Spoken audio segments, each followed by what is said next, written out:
Raising responsible children ought to be a collective responsibility. We told you earlier that in times past, we often said it takes a village to raise responsive and responsible children. Now we're asking ourselves, what is your role? What is ours? Can we work together? Should all hands be on deck? Well, NTA Asaba is talking about skills for life. Our children need life skills. NTA Asaba, take it from here, please. In today's Nigeria, raising responsible children goes beyond school grades. The question is, what are they really learning? Are young minds being equipped with skills for life or just memorizing for exams?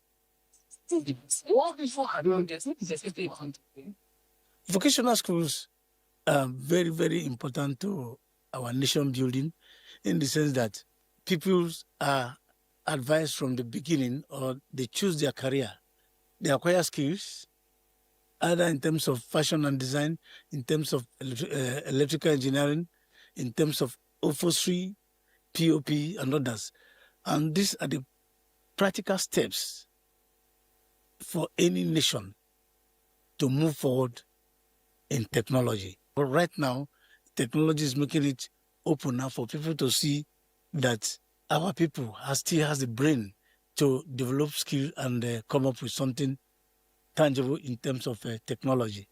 Across Asaba, vocational classes, NGO training hubs, and some primary schools are opening their doors to children, teaching them skills that prepare them for self-reliance and innovation. But how accessible are these opportunities? Delta State is trying to make it possible for every local government to have technical colleges and vocational centers so that it will be accessible by all. It will not be a situation whereby a set has these technical colleges and vocational studies and the other group. In Delta State, we have 3 senatorial zones. Delta North at least today have 5 technical colleges. Delta South has 5 technical colleges. And Delta Central has 4. 1 is to be added now to make it 5. And with time, we intend to expand by creating technical or modern technical colleges in each of the local government so that this skills acquisition and learning will be accessible by all Deltans. Learning a skill which can also balance with your academics is by learning what can help you to enjoy what you be in the future. When you learn a skill, you can also use it during the future to help you to gain money and so on.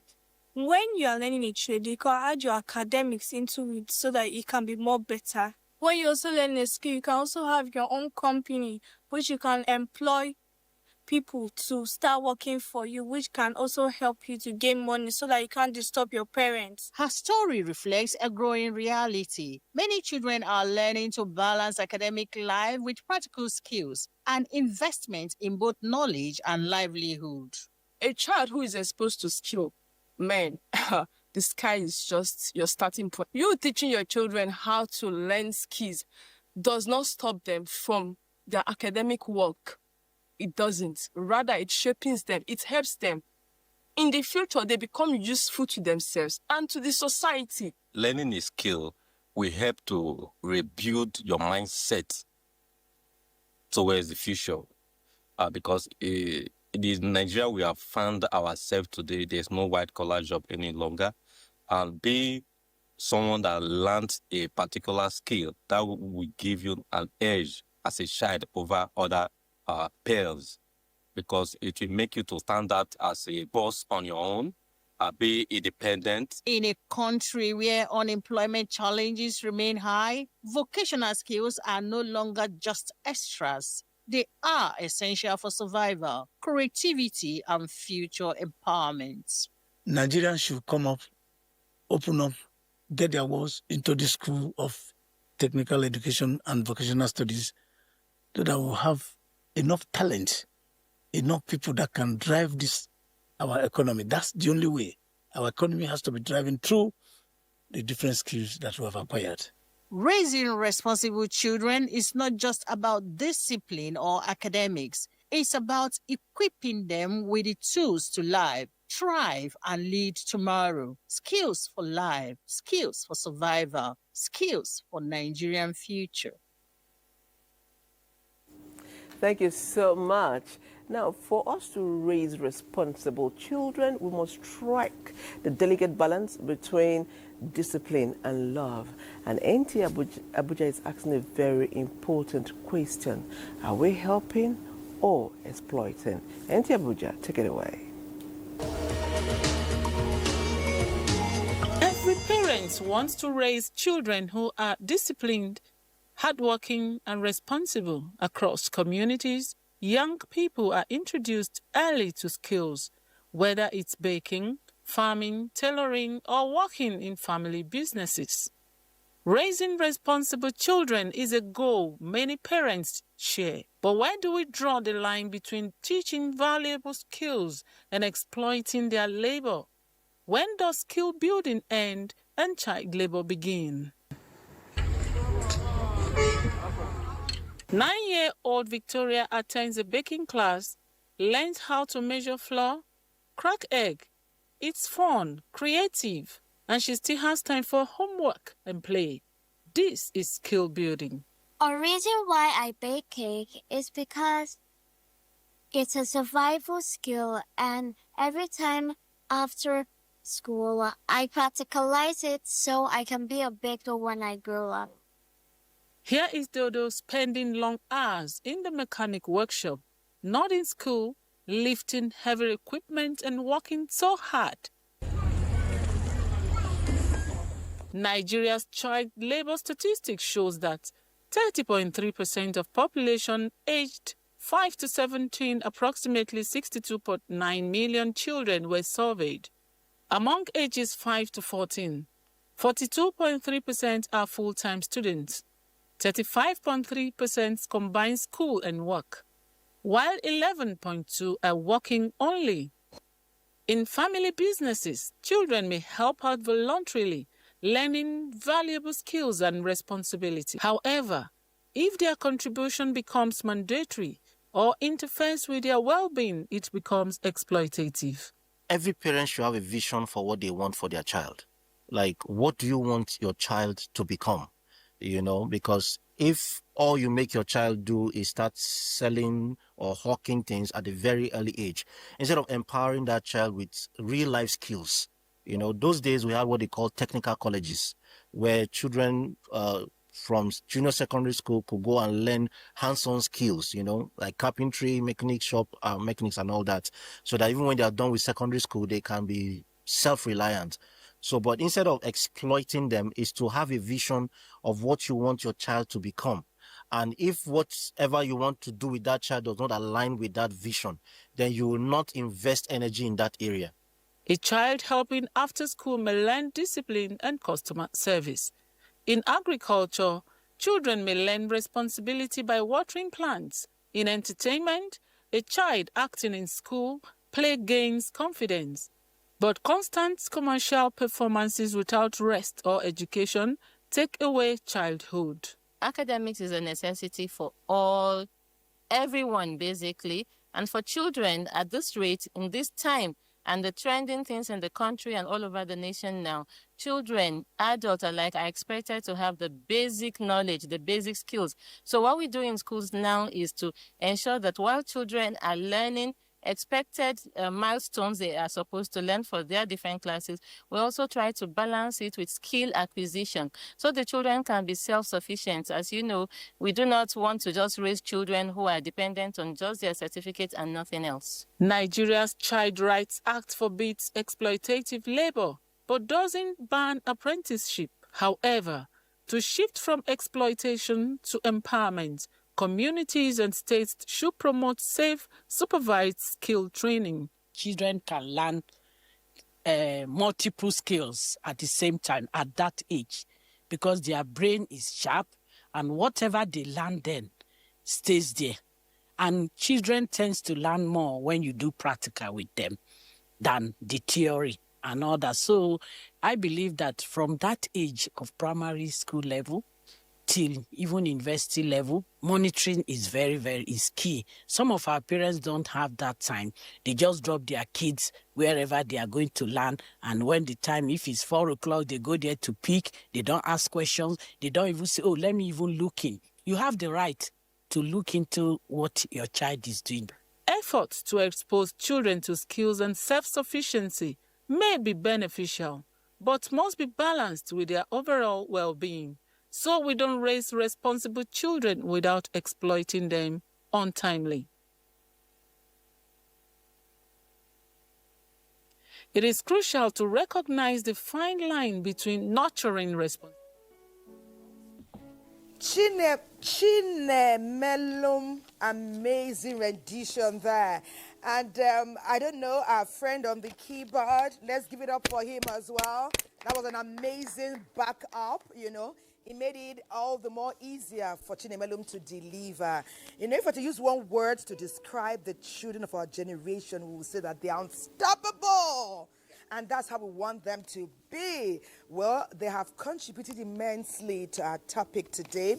They've put all us in a good mood, and it's time to begin to introduce our guests. Mrs. Ayodeji is here. She's an accountant with 15 years experience. She's worked in the banking sector. Right now, she's doing her own due diligence in the public service. She's here with us on Weekend. But first, we'll see her profile.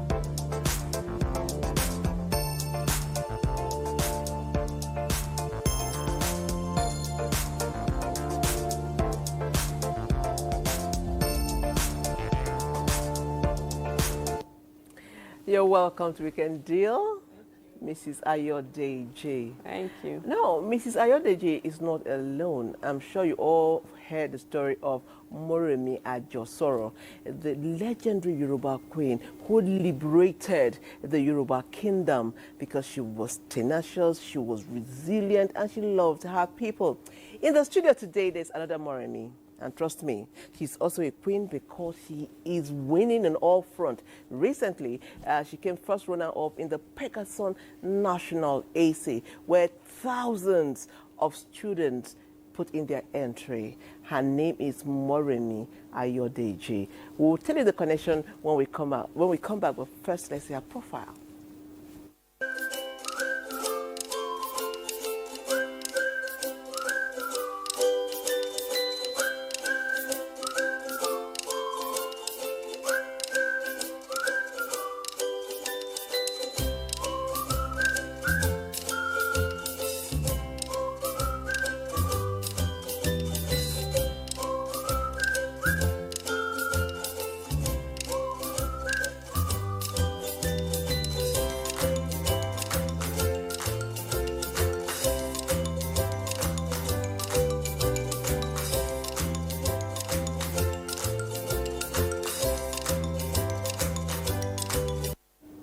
Moremi, it's great to have you with us on Weekend Deal today. Thank you. And you guys did not see them coming. If you had seen them walking, Mommy, Mrs. Mobolaji, Ayodeji, and Moremi, this mother and daughter, in case you didn't already grasp, they're almost the same height. And Moremi is less than 13. Are you a teenager yet? No. Preteen. Congratulations. You know, we're so honored to have you here with us today. Welcome. Well done, well done. I know Patience is itching to get into Moremi's bio. But let me ask Mrs. Mobolaji a question, Ayodeji. That's Moremi's mom. We're talking about intentionality in raising our children. And we can see Moremi flying from all angles. She likes the art, she likes the sciences, she wants to be a lawyer. There's so much essay writing, she's gaining laurels and knowledge already. Are you being intentional in charting her into areas where you know she has interest, or you allow her to flourish and nourish her flav as she just goes along? I know you have two of them. Yes, I have. I think I'm a bit of the two. I'm both intentional at the same time. I allow her to do whatever she has interest in. Okay, that's cool. That's interesting. Okay, so I'm going to ask you a question. I know mommy is here, eh? Yes. But they're going to answer it they truthfully, eh? Between mommy and daddy, who is the disciplinarian in the house? Who says, hey, and brings out the stick? Or nobody does it? Nobody really does that. Okay, so how are you able to put yourself on the straight and narrow? What is it they tell you that make you do the right thing all the time? If nobody's bringing out the stick, it's only the carrot. How are you able to do the right thing all the time, most times? I mean, nobody's perfect. Because I know what is right and I choose to do that instead of doing what is wrong and stressing them. So Wow. I like that. Maureen, you don't have to stress your parents. Yes. Okay, very interesting. Let me come back to you, Mom. Mom, we know in times past, we always progressed and espoused this phrase that it takes a village to raise exceptional children. Yes. We want our kids to be responsible, hence this conversation. Is that still the case now? I know you are a hands-on mom, and part of the fact that you're also working, Yes. you know, but would you say it takes a village to raise children that Nigeria will be proud of? Yes, it's still true. It may not be like before, but it is still true. How true now? If it's not like before, what has modernity and sophistication brought to that phrase to make it more interesting? You know, these days we have what we call, is it Gen Z? Some listen, some don't listen. You know, I think you have to study the environment. If you know a child is going to be rude to you, it's better to let go and don't say anything. But if you know that kind of child will listen, you can say what you want to say. Just say it and walk away. You don't have to be use the iron hand to say you must do so when it's not your child or when the person is not yours. But it's okay to contribute. It's okay to contribute. Just say what you want to say and walk away. At least you have said yours. You have said your part. And You can move say on. it nicely, warmly, and sweetly. That's a far cry from how we're raised. Mama Edith, my neighbor will first beat you, and as he's coming home, your mother takes over the beating. They'll not even ask what you did, because for Mama Edith to beat you, it means you did something for Mama Edith to beat you. Yes. So they will join and beat you. I mean, times have changed, society is evolving, they're the Gen Zs with a whole lot of emotional baggage. Okay, let's go into your journey, what you did. Recently, you made us all proud with the National AC. What topic did you write on? is it all the topics? No, the last one, the final one that made you come first. You were first runner. Yes. Okay, the final one is Forgotten. Okay, what interests you in writing? Yes. So where to write? When you write, what interests you and what inspires you? sometimes I think of the writing like a fictional book. Then you just the ideas and the ideas just come for me to put it down on pen and paper. So was it challenging when you had to write this, knowing that there were so many other entries? Were you under any form of pressure, or you just wrote? I was under pressure because I didn't think that I would get selected or shortlisted to the next round. So Okay, there were several rounds. How many rounds were there? There were 5 rounds, 3 essay rounds, and 2 interviews. Oh, Congratulations. it was rigorous. I know the next time you're going to be first. You're going to come first the next one. We're mighty, mighty proud of you. Thank you. Mrs. Ayodeji, you know, still talking about the village, though I was just told that one of our directors here said that it's not the village raising the children, now it's the television. Not to mention the social media. But I use village figuratively and very lightly and sweetly. I mean, utilizing every good thing. That's what I mean by the village. Not necessarily it must be your hometown. That village is Abuja. That village can be NTA. Our children come here and even our colleagues tell them a thing or two that can help them progress. But I want to ask you something. Today when Sule was going over our dailies, he talked about a very heart-wrenching issue about cases of sexual abuse. He said Lagos is over 6,000, almost 7,000. And I know it's almost triple that. That is just what we have that has been reported. So crime and criminality seem not to be abating at this time. Where would you say guardians, caregivers, parents are getting it wrong? Because that is just Lagos. We have 35 other states minus the FCT. So I can't imagine the number of reported cases already. What would you say caregivers, guardians, and parents, in what aspect do we need to up our game? I think we need to open the communication line more. It's not like there has not been rape cases or sexual abuse in the past, but the, what should I call it now? The way it is coming out now, the way people are expressing, opening up, that is what is helping it now. So as parents, you should open up the communication line between you and your kids so that they can be able to come to you and tell you, this is what I'm going through, this is what I'm passing through. And as a parent, be patient, listen, don't just shut them down. Because during our own times, you couldn't approach your dad or your mom to say, this is what I'm going through. You would think they would not listen to you or they would just shut you up. But I think things are changing. It's not like that now. I mean, even those that commit this ugly... There was this culture of, when it is within the family, let us shut it up. It's hush. Nobody wants to talk about it. And it will just go just like that. But I think things are changing now. It is no longer like that. Even if I know you, I will make sure you get punished for whatever you have done. And for whatever you have, the evil you have done, I will make sure I get to the end of it. I think that is what is happening now, compared with before. Okay, thank you so much. I think what you basically said is that we must kill the culture of silence. Yes. Kill the culture of silence. Make yourself accessible to your children. Our conversation is heating up, and NTA Makadi will be joining us now. NTA Makadi, take it away.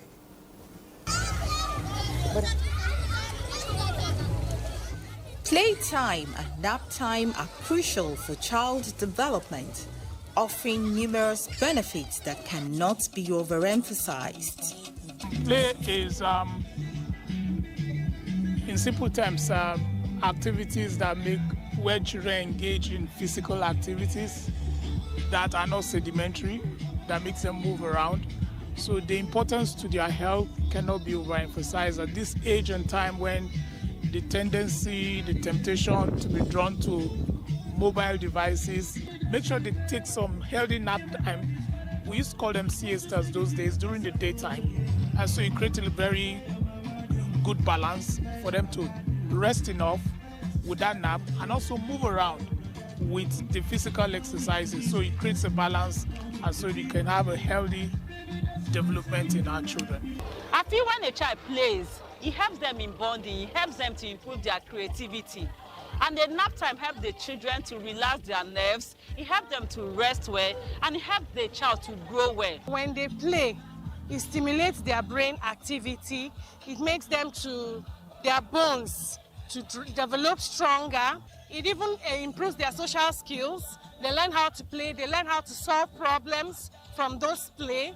And then for the nap, it's so important. They need to sleep properly. You know, it makes their brain to rest properly. When they wake up, they are brighter, they are healthier. Their nap time is also important because the brain needs rest. Considering the activities they have in school, and then when they play, they are always active. So it's good that in between they get to have some rest because it's very, very fundamental for their growth as they advance in age. I like to play because it's so much fun and I make new friends. I like playing because it is entertaining, it helps energizing my body, it helps me to focus on doing things, and it helps me to improve my moral skills. Despite its benefits, some activities interferes with children's playtime and nap time. The digital technology thing taking over what we grew up knowing that, okay, you need to go to someone's house to play, you know, and have fun activities, play in the sand and all of that. But for now, you find parents buying gadgets for their children and then it takes the time. They are buried inside and forget that, okay, I have a cousin, I have a friend who I need to meet up with and all of that. So I think being too engrossed in the digital world is beginning to edge off children meeting up one-on-one to have real-time play and get to understand each other. You don't just take the screen away from them. You have to substitute it. That is one important thing that a lot of people are leaving out. If you take the screen away from them, you must replace it with something else. You can give them word search, something that would also task their brain, like a puzzle. Very, very good, you know. You can give them a novel, books, storybooks according to their ages. It helps as well. If they also are tied to these mobile devices, which are addictive anyway, you see their sleep time is not as it should be. Even at night, if you're not smart enough as a parent, you think they're sleeping, but they stay up at night, late at night with those devices. So you should keep those devices from them. Together, play and rest builds a foundation for a child's overall healthy growth and well-being.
you very much, Budaka Ozuru, Olaj Budaka, Moremi, Chinemelum, Chioma, Joshua, all of them, the young are growing and they are inspiring us and challenging us even as they grow. We say, well done. Indeed, they are a pride, not just to us, but to Nigeria and the continent as a whole. Well, another guest has joined us. When I saw in his profile polymath, I said, okay, you know, he worked meritoriously for 35 years. He retired as a chartered accountant. Today, he innovated. In fact, one of his school is called Innovative Group of Schools as the founder and the CEO. I'm talking about Professor Godwin Oladejobi. We'll see his profile. He's right here.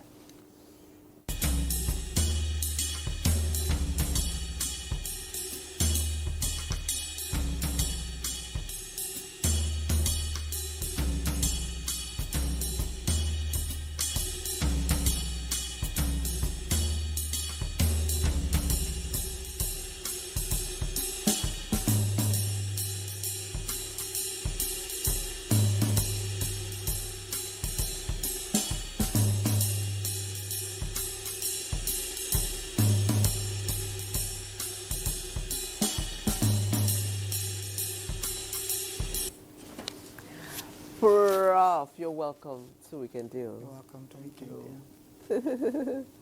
Patience? Yes. No, madam, I'm very young. Patience, please. We'll try it, madam, inside this matter. Patience. Patience is fine. Thelma is also fine. I'm pleased to be here. Oh, you're welcome. Pleased to meet you as well. Okay. It's a good thing to be at NTA. Oh, yes, any day. Yes. NTA anytime. Yes, sir. We're talking about raising responsible children, and we are delighted to speak with you because you have had that under your belt. I mean, as a professor, somebody who has taught children all your life. Now, we are at the point where our children are more evolved. The method you used in raising your children, I'm sure when your grandchildren come, it's different. What are we to look out for in raising these young ones these days? Okay, thank you very much once again. I'm Oladejobi Godwin, a professor, as I've said, by the grace of God. I'm also a pastor, a man of God. The question you have asked, yes, in those days, there were so many things that we used to raise our children. These days now we see them with different talents, different focus, different ideologies and their potentials. But now some of them, they want to really get it early. They want to be there very early. They don't want to wait. They don't want to really start from the beginning and graduate and move ahead. But we need to make sure that we are able to bring them up in a very gradual way. Be able to tell them that in those days, yes, times were different. Those days were not the same thing today. True. This era of technology, digital age, we call our age then maybe an analog age. Analog age. We're now in the digital age. Things are moving fast. But then we need to be careful. We still want them that in as much as things are going fast, they also must take things gently, little by little, so that they don't go astray or jump the gun. We need to direct them appropriately, so that they will not say, "I want to make it early." We, in our own time, I can take my own personal example. I started in Central Bank of Nigeria as a clerk. How old were you? Clerk. I was about 22. Wow. I was intending to go to university then. I got admission. I couldn't go. There was no money.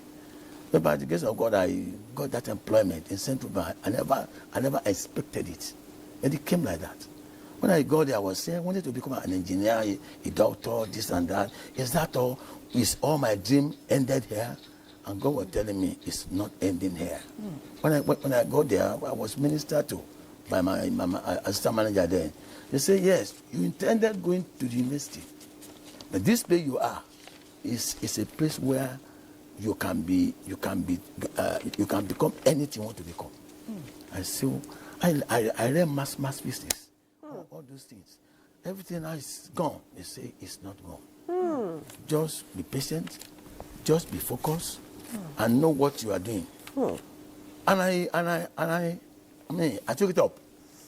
Before you knew it, I never knew anything about economics, law, accounting, very foreign to me. But when I got there, I prayed, I said, God, in this central bank, all my mates, they were coming in and reading. Before you know it, they got admission overseas, US. I said, will I remain here? I will not remain here. I will determine. So in those days, determination and focus was key. That you will not be where you are. And before you know it, I did my banking exam. London there. Before you knew it, I passed.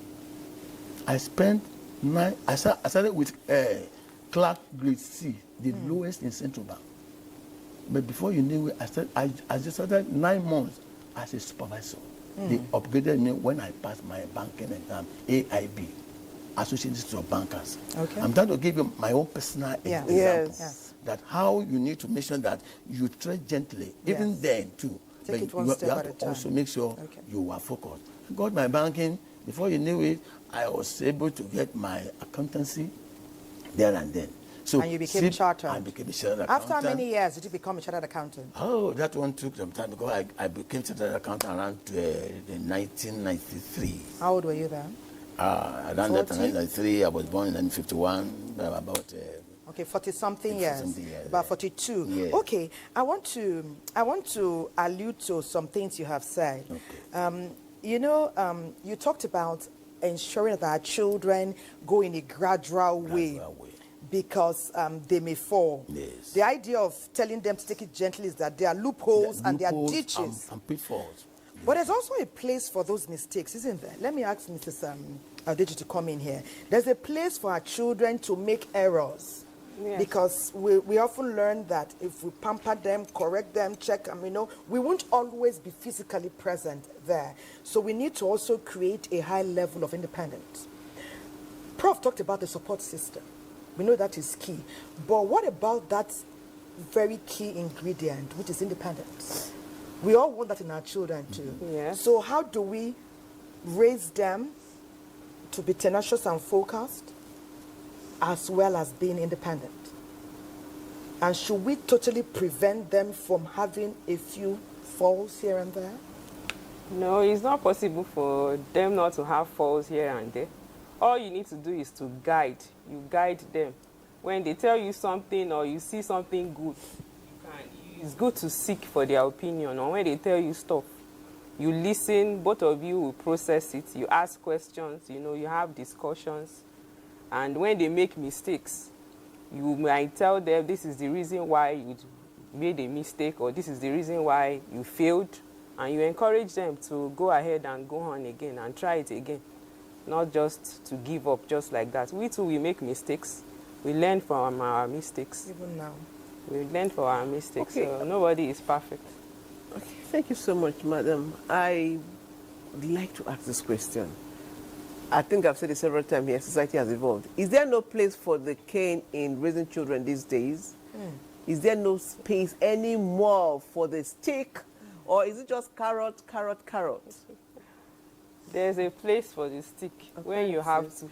Thank you, sis. There is, but don't go to the extreme. That's what I was saying. A stick, is it always a physical stick? Prof? Yes. It may not always be physical stick. Yes. Physical stick is there. But there are some other sticks you can use. Even the tongue is a stick. The way you talk to a child when he has done something wrong. You talk to the child and just see that this thing, my daddy or my mommy doesn't like it. The way you talk to a child, if that child is well brought up and so on, you know that my father, my mother will not like this. She will be able to comport herself. The tongue, you speak to the child to correct, to put him right. It's not just always beating and beating and beating. No. And you can also say, well, you've done this. I wanted to do this thing for you.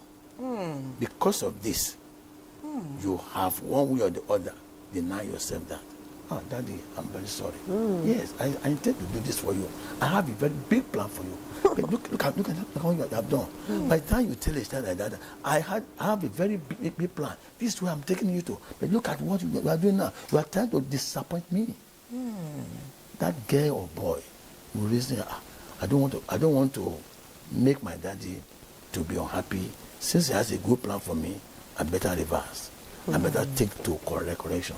It's not just stick and stick. You can correct by admonishing, encouraging, and guiding, and seeing that this way I'm going. If I don't take the correction, I'm not able to get to where I'm going. And you can also even a mere looking sign.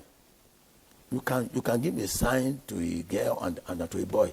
He knows that this is what my daddy or my mama is saying. Yeah. That sign alone, get out from there. You don't even need to. But we often joke these days, Prof, not to cut in on you, that when we're younger, if you go somewhere with your mom, her whole 6 children, 7, they are seated there. Before the head is even turning, they know what has upset her. But nowadays, you'll be winking at your child. You do sign language. You'll just be... Mommy, did your lashes enter your eyes? Really? The body language, is this still working with our kids? It should work, but unfortunately, not as much. It's not really much. We still need to go. I mean, we still need to make sure that it works. We need to do a bit more. And the way we're going to do is that we have to really, maybe we have to bring them closer and teach. Bring them maybe on one-on-one. Body language may not go, but on one-on-one interaction with you and your boy, with you and your girl, it will go a long way. Be able to really understand that when you are saying this, they know whatever you are saying. It's very, very important. Closeness, openness, oneness, and discussion with your boy and with your girl. And these were things that was not the that criteria. even some parents, some mothers are a bit far. Must go closer. But way back, that wasn't a key. It wasn't a key plus. You didn't have to be close physically, psychologically, or even socially to obey and to understand. Society has evolved. That's what we're saying now. The system, what we're saying, the technology, and the peer group, the friends that they keep, and all that thing, they are creeping in.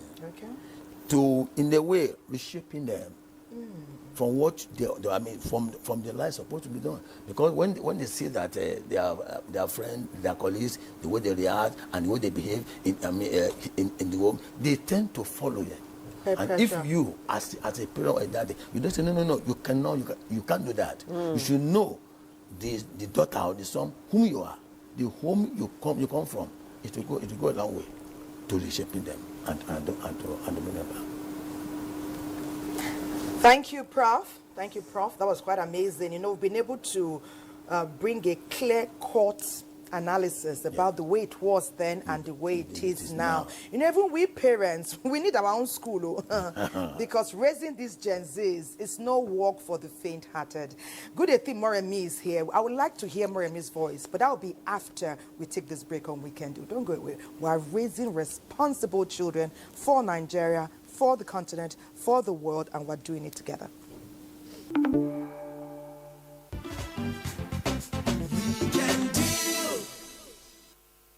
I did.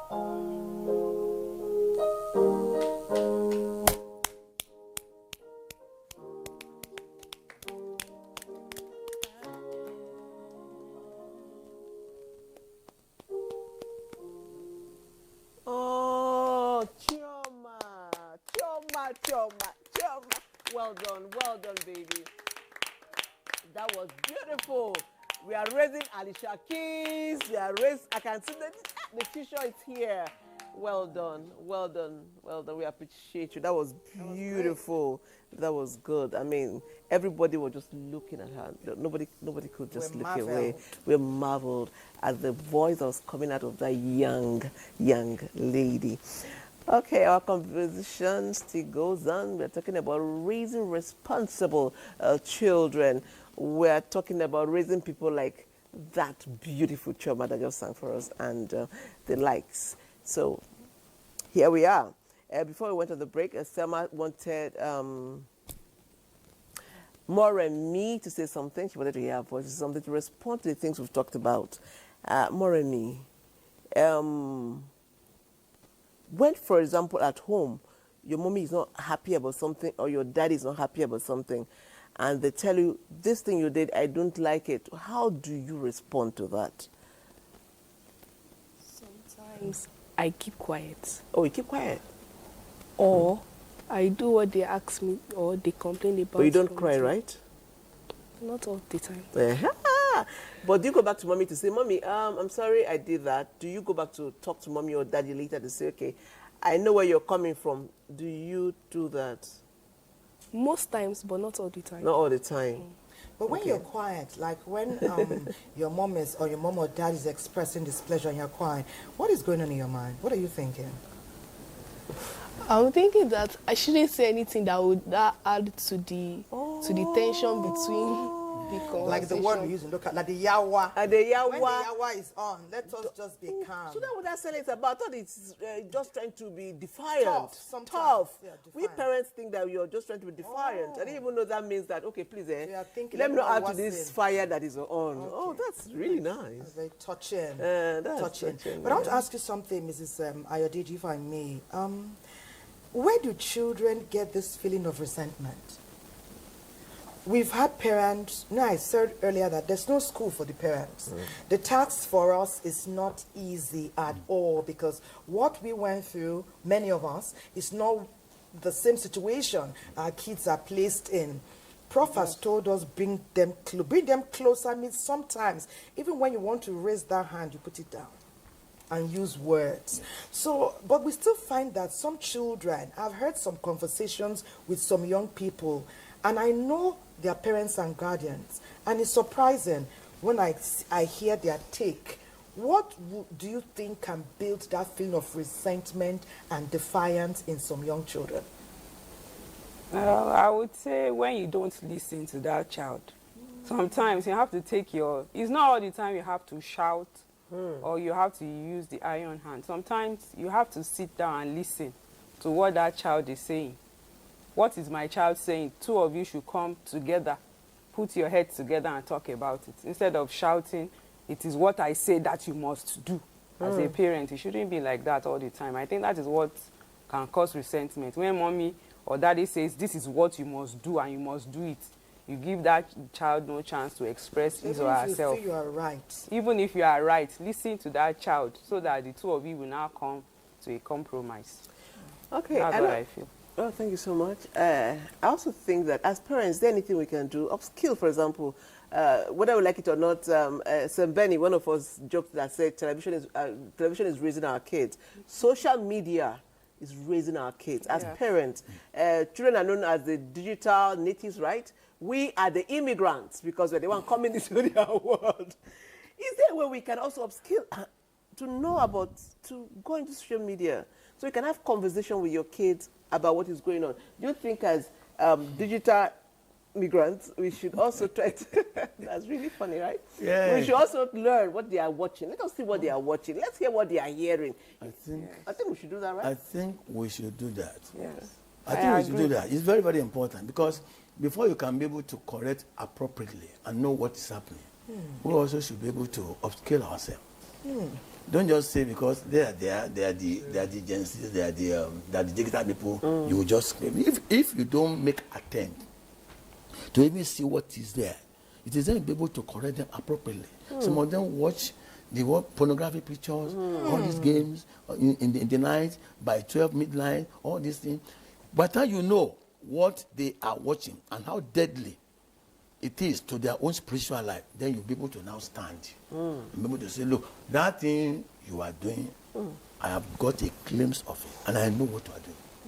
You better stop it. But if you don't know, you'll be able to correct effectively. So it is high time we, who call ourselves analog or immigrant, is here now. I'm learning about it. We are immigrants coming to their place. We better sit up and make sure that even though you don't want to really acclimate, really glue yourself to it and be among them, but you must know what they are doing so that you're able to correct them well. Otherwise, you'll just be talking, you'll just be saying something in the, like a vague something. And there'll be no communication. There'll be a breakdown. Then I want to add to that sometimes when the children are watching things on TV, you sit down with them and watch it. Sometimes they even invite us to watch with them. So sit down, even if you won't stay long, or maybe you may sleep off in between. Just ensure you are there to know what they are doing. I know we've had several guests who have told us about family time, that we should even be intentional about creating family time. Saturday or Sunday, and it should be sacrosanct. Except there's something major, nothing should tamper with it. Yes, family time. And the family time too, maybe as I've been told, it should not be limited to maybe they are watching. Let's create time. As they create time to watch film, to watch this, let them also create time. You create time for them. I know, family devotion is also key. Don't allow them to spend time and time in the day, in the afternoon, watching film. How many hours of the day or how many minutes of the day do they even spend with you in studying the scriptures, reading the Bible, educating the mind, educating the heart, to make them spiritually sound and responsible, so that all those things they are watching, they are sinking in. To what extent are you able to reorientate them? So that can even be the foundation. In fact, that is the key. Start from there. By the time you start from there, and they're learning all the pitfalls, all the dangers in watching this and watching that. In fact, many of them, by the time you do that, you will not need to even do much. That word of God they are even hearing and you are teaching them will teach them more. They will not even go to all those things. They will restrict themselves. It will teach them. But when you also sit down and you are also becoming part, Mommy, it is time for us to, okay, I'm coming. Have we ever invited them to, boy, girl, let's come down now. It's time for us to pray. It's time for us to read the Bible. And let them read that scripture. Some choruses. So, and group them like that. That's the fact of bringing them closer. Group them like that. You will see that you are already taking them away. People are so excited about all we are saying, and they are reaching out to patients to tell us how they feel. We should be able to mention. Thank you so much, sir. You're right. That's the foundation. That remains the foundation. Watch what your children watch. I remember a long time ago, my son and I, Ben 10, there was a cartoon known as Ben 10. I knew everything about Ben 10. In short, my friends used to call me Ben 10's mom. It was that serious. Okay, messages are coming in, and we will. First one said, "Oh, you didn't tell your name." Say, this is what is supposed to be known to all parents worldwide. Creation of World Parents Enlightenment Day should be done because a lot of parents need to know this math. Thank you so much for this program. Thank you. Let us know your name and where you're reaching us from. Hello, my name is Divine Joy from Rivers. Whoa, keep it up. This is amazing. Thank you, Divine. Thank you, Divine. I think we children need a better and proper education for our careers. Yes, and that's what we're talking about. Proper education. Okay, this one says, top. The top is so amazing, and God will keep you NTA. Oh. Thank you. That top is topic. Yes. That's why we as immigrants have to understand. We as immigrants, terminologies. You're right. One of the things we need to learn is Gen Z language. Terminologies, Hello, Weekend Deal. I'm watching you people and I'm loving it so much. Thank you. I mean, we are here every weekend because of you. Okay, a Weekend Deal. This is beautiful. I wish all parents right now in Nigeria are glued to their TV like I am. Well done, God bless the NTA. Thank you so much. That's why we're here. The final one I'll take. Is it good for a parent? Is it good for a parent to give their children phone? From Musa, Niger State. Is a question we'll be answering, but first, is a question we'll be answering. During the holidays, a whole lot happened. From camps to summer schools, a whole lot happened. But Koho will be telling us the need for boot camps. Koho, take it away.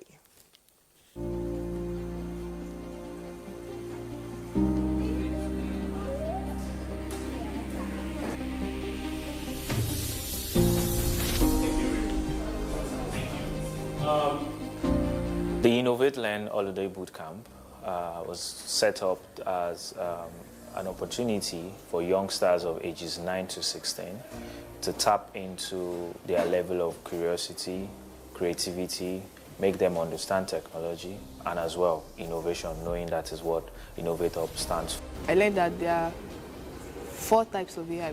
We have the vision AI, the sound AI, the robotics, and also categories of AI. We have narrow AI, general AI, and super AI. For coding, I learned how we are able to tell the computer how to work. We made a calculator in our coding class today where it was just a basic calculator like the ones that the market women use where there's just plus, minus, division, multiplication too. So we made that and I found out that it's actually not hard at all. You just need to understand the basics and you can create something as good as that. Aspect or another track of the bootcamp is environmental sustainability. In our organization here, we call that Ecolab, and basically this is to expose them to upcycling and recycling. We mix chemicals and colorings together.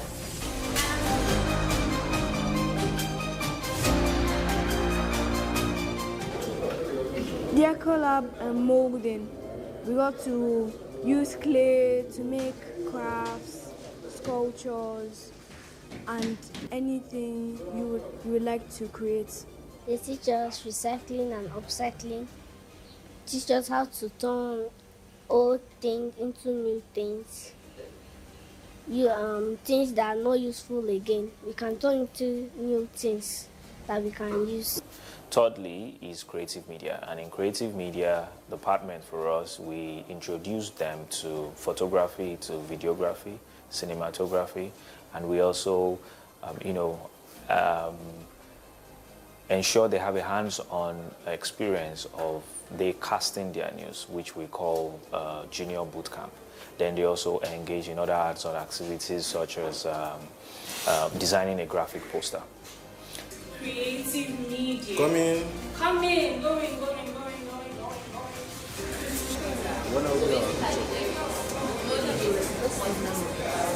It would have to be the creative media. Under that, we had videography, photography, graphic designing, newscasting, and journalism. But my favorite would be newscasting and journalism.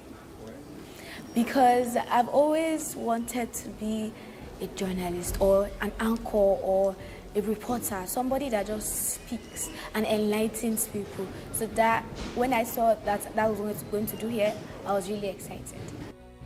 Agritech for us is how we introduce how food is produced through the use of technology.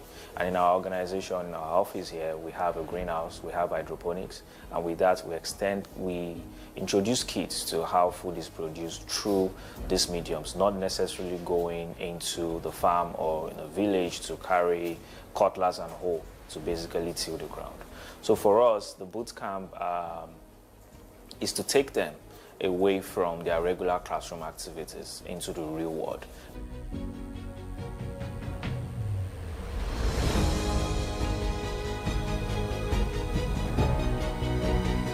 One of my experience in the agri-tech was food processing. Then they taught us how to plant, and they taught us a lot of things. It was really fun. I usually stay on my own. I don't want to mingle with other people. But this camp inspired me to be moving around. I can approach one of my fellow campmates and I can start talking with them, and that is how I make friends. Honestly, I like photography. Honestly speaking, I have a camera at home, but I don't know how to use it.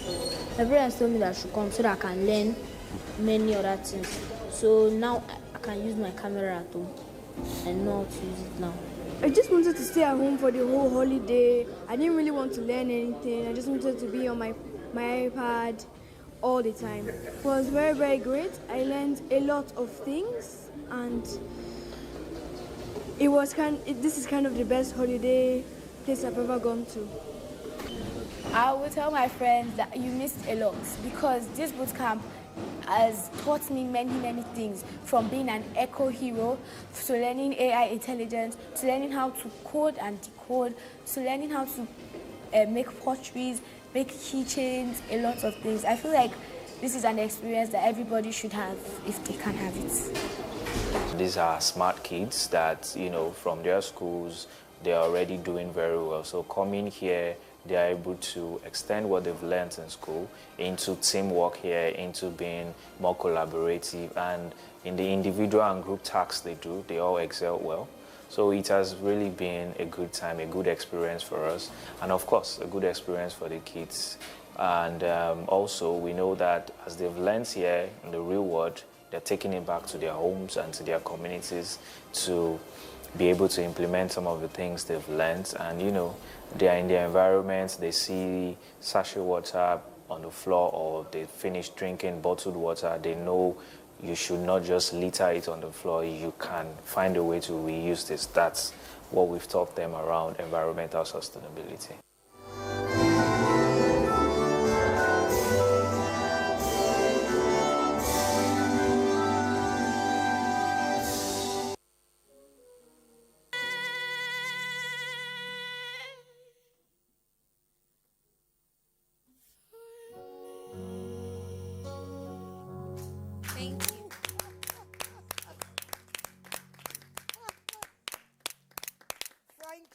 Amazing ladies. Wow, we can never have enough of you. That was an amazing rendition. And the backup keyboarding was really keyboarding. The song was singing, the keyboard was keyboarding. We celebrate you. The immigrants are odd. Well done. Well, that was amazing. You know, as part of our growth, even as children, and today when we are adults, we've learned. We learned as children, and they're asking us again to relearn as immigrants and as analog parents. And we are very willing, because at all times, I think what is important is that the young ones we relate with should understand that everything we do is in their best interest. So once we see that we're not able to pass that along, we should recheck our methods and go back to the immigrant book and learn again. Okay. I want to ask you something, Mrs. Ayodeji. You have a boy and a girl? Yes. Okay. So we are asking now, you know, do we raise them differently? You know, in times past, a lot of effort was placed on the girl. Yeah, on the girl, because she's going to be a wife, and that strong neck needed to be solid. But we found that there was some gaps being made because we felt all the man needed to do was provide. We're learning from Prof now and the immigrant book now that we need to bring our children closer. That father in future may have responsibilities more than just provision. Yes. So the methodology and the skill set in bringing the boy and the girl child up, what new invention from the immigrant book? After you speak, maybe Prof will lend us some that we can adapt so that we have well-grounded individuals. I would say you should raise them the same. Don't let the boys feel superior to the girls. They are the same. Cooking, taking care of the house is a life skill. Let them know that. So the girls should do the same thing the boys are doing, so that the girls won't feel as if I'm doing this because he's a boy, or because I'm a boy, I'm treated like this. There should be no special treatment. Everybody should be treated the same, and I'm trying to do that too. So the girl will learn how to change the tire? Yeah. Yes. If she has to. Well, if she has to, yes. Yes, why not? If she has to. I mean, the discourse in the front burner remains that gender is a social construct. So we'll keep pushing that narrative. You want to add a voice to that? Yes, I agree with that. We should treat both the same, boy and girl. But at the same time, we should not forget, and whether we like it or not, the girl, the woman, is the manager of the home. It's the manager of the home.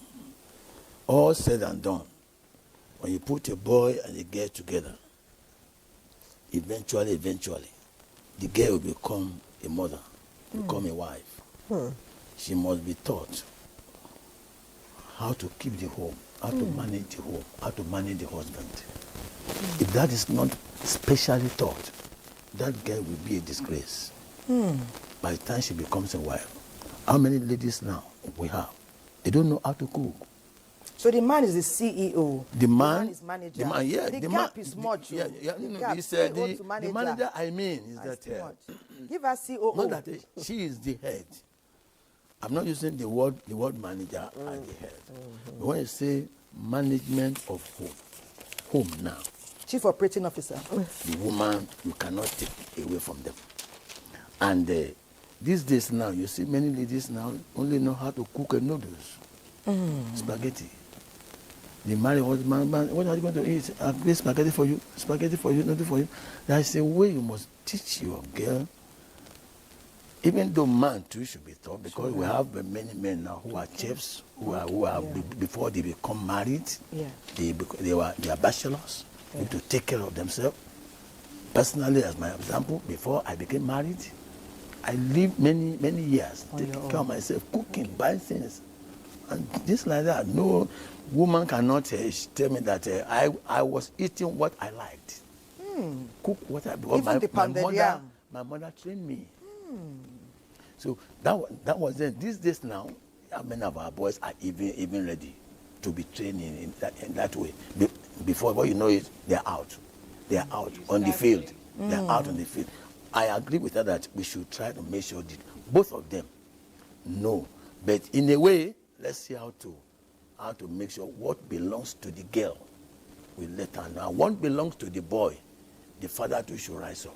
Both of you should rise up and teach them well. Because eventually, the girl will get to the husband's house. And whatever happens there, we bounce back. Why you not trained at all? I expect something more than this. I expect this and that. So that one should be done. And the father too should make sure that she takes his own portion and train him very well, because he will be the husband to somebody, and the two of you should be the role model.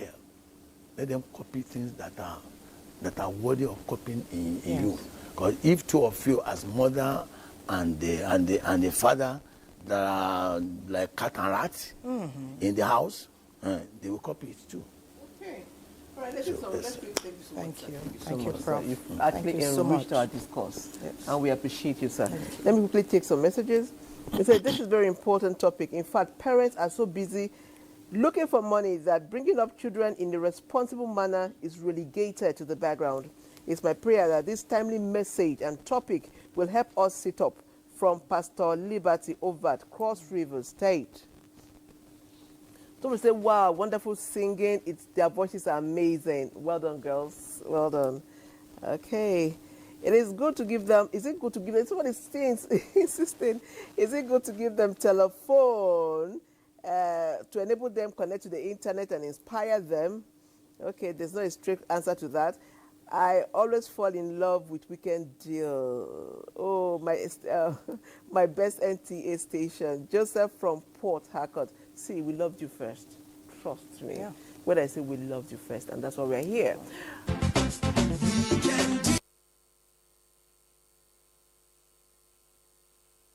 You know, I was just telling our guest and patient, my sister, that it was Victor Osimhen that inspired Esther, because the way she was assisting for that cup, I said, she later even admitted to me behind the scene that, yes, Osimhen is a big mentor and role model to her.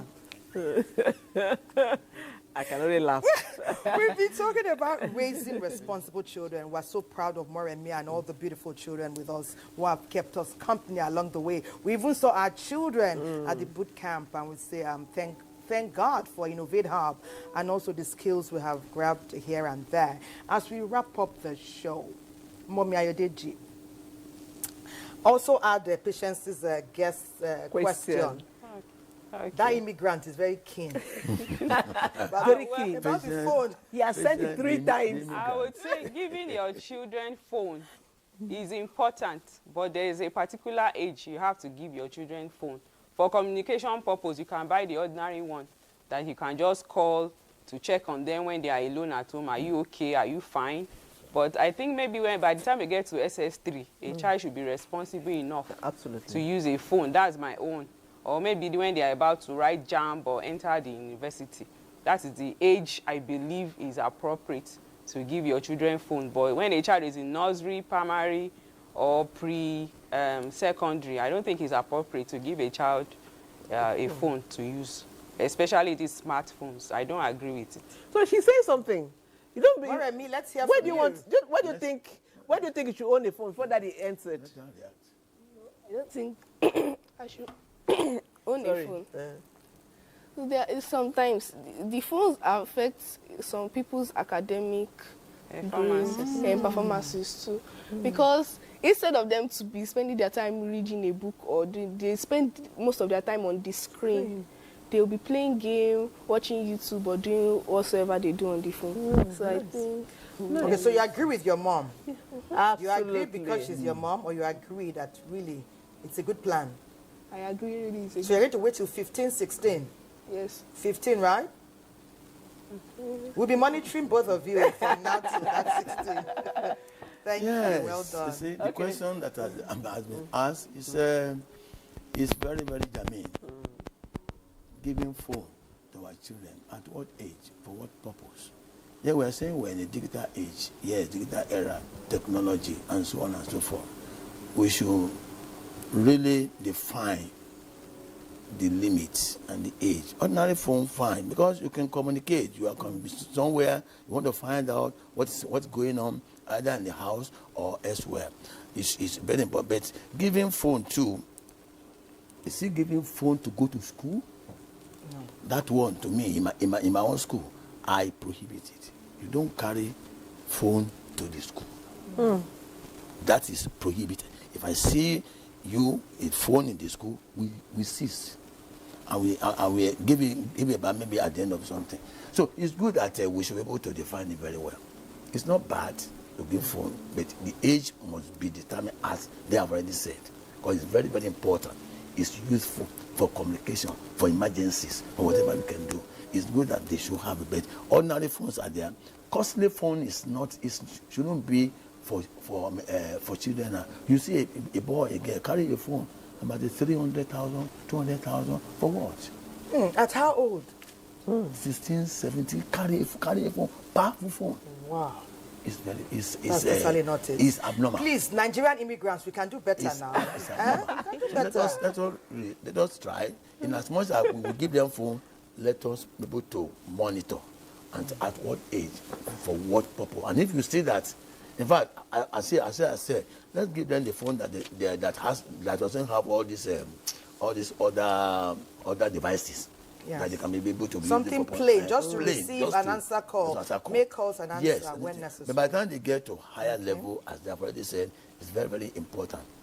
But many of them now, you see them, they are glued to their phone. So guardians, we should do better. Textbook, we should be able to do. Guardians and parents and caregivers, let's do better. Patience, is there any exciting message from any immigrant or student? So many. Is there one you want to round up? Yes, okay. Somebody says, oh, please, can you repeat this topic? Can we repeat this topic again on NTA? This is what we need as Nigeria right now. Okay. Well, our beautiful children are here. Chioma, Chinemelum, and of course, our keyboardist who has been keyboarding. So we hand over to you, and we thank you for teaching us again and again how to love you more and guide you along the beautiful path that many of you are taking.